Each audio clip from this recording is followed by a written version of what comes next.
Ahoj, jak se dnes máte? Dneska si ukážeme, jak duplikovat pety v Pet Simulátoru X, takže dejte odběr, like a zvoneček, aby vám neutekla další videa a jdeme na to.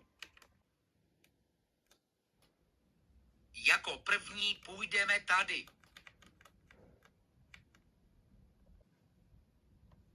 Tady musíte mít všechno úplně na max vylepšené. Jako dále půjdeme tady.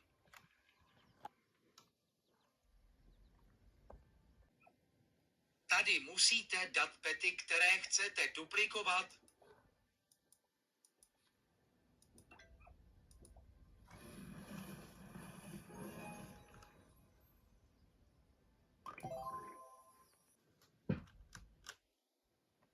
Pak půjdeme tady a tady dejte ty pety, které chcete duplikovat a počkejte 5 dní.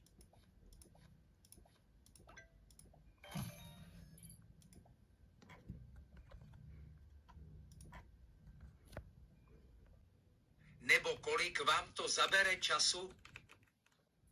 A nakonec budeme muset vylézt tady nahoru a je hotovo.